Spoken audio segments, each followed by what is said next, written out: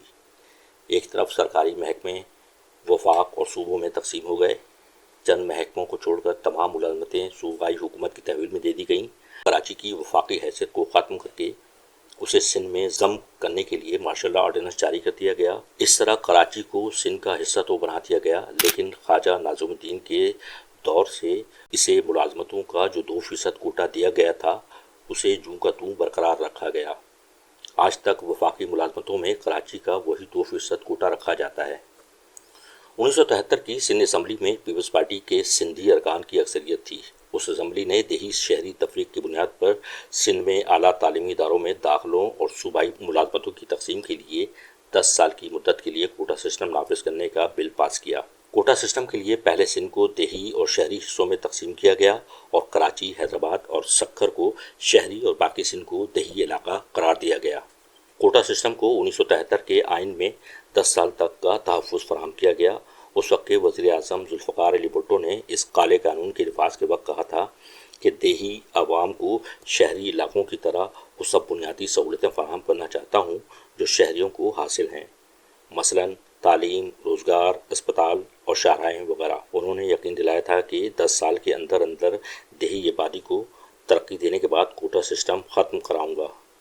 سندھ کے دیہی عوام جو کوٹا سسٹم کی وجہ سے مایوسیوں کا شکار ہوئے، جن کا حق کوٹا سسٹم کے نام پر چھینا گیا، وہ سندھ کی وفاق کے نام پر سیاست کرنے والی جماعتوں، سندھی قوم پرستوں، سندھی دانشوروں اور سندھی صحافیوں سے یہ سوال کرتے ہیں کہ کوٹا سسٹم صرف سندھ کے ان شہروں پر کیوں مسلط کیا گیا جہاں پر اردو بولنے والوں یعنی مہاجروں، پنجابیوں اور پٹھانوں کی آبادی زیادہ تھی۔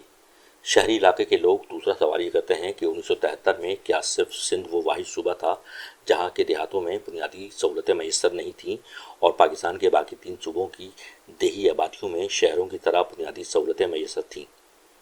مگر حقیقت یہ ہے کہ سندھ میں صرف اور صرف سندھیوں کو فائدہ پہنچانے کے لیے کوٹا سسٹم نافذ کیا گیا اور سندھ کے شہری علاقوں میں آباد مہاجروں کو نظر انداز کیا گیا۔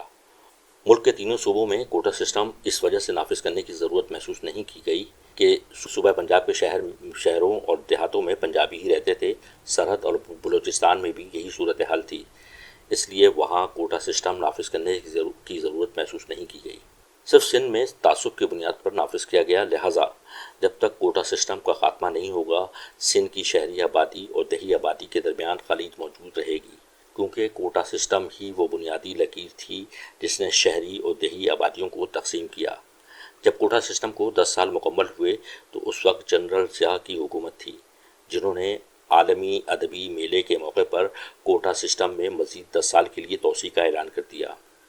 1985 میں جب محمد خان جنوجو برسر اقتدار آئے تو مارشل لا آرڈیننس کو آئینی سہارا دینے کے لیے کوٹا سسٹم میں 10 سالہ توسیع 8ویں ترمیم کے پیکیج ڈیل کے ساتھ قومی اسمبلی سے منظور کروا کر کوٹا سسٹم 1993 تک کے لیے نافذ کر دیا۔ 1993 میں اس وقت کے نگراں وزیر اعظم معین قریشی نے کوٹا سسٹم کی میعاد ختم ہونے کے باوجود ایک آرڈیننس کے ذریعے اس کالے قانون میں مزید 10 سال کے لیے توسیع کر کے اس لعنت کے خاتمے کی تمام امیدوں پر پانی پھیر دیا۔ کوٹا سسٹم 1973 کے آئین کے آرٹیکل 27 کے تحت پہلے 10 سال کے لیے نافذ کیا گیا۔ 1985 کے بعد بتدریج اس میں صدارتی آرڈیننس کے تحت توسیع کی جاتی رہی۔ 2013 میں کوٹا سسٹم میں مزید 20 سال کی توسیع کی منظوری دی گئی، لیکن پارلیمنٹ کی مدت ختم ہونے کے باعث ترمیم تو نہیں ہو سکی، مگر اب تک کوٹا سسٹم پر ڈٹائی سے عمل درآمد جاری ہے۔ آج تک کسی سندھی سیاستدان یا سندھی دانشور کو کوٹا سسٹم کے حوالے سے یہ کہنے کی ضرورت نہیں ہوئی کہ یہ سسٹم غلط ہے، اسے ختم ہونا چاہیے۔ کوٹا سسٹم یا لسانی بل کی بات ہوتی ہے تو وہ ہمیشہ بات کو گھما دیتے ہیں۔ کسی قوم پرست نے آج تک یہ نہیں کہا کہ ہم اپنی قابلیت کے بدولت اور میرٹ پر نوکری اور تعلیم حاصل کرنے کی صلاحیت رکھتے ہیں۔ ہمیں کوٹا سسٹم کے تحت ملنے والی بھیک نہیں چاہیے۔ لہٰذا قبل اس کے کہ کوٹا سسٹم نہ کھپے کی آواز بلند ہو، اسے جلد از جلد ختم کیا جانا وقت کی بہت اہم ضرورت ہے۔ اب تک کے لیے اتنا ہی، اجازت دیجیے، اللہ حافظ۔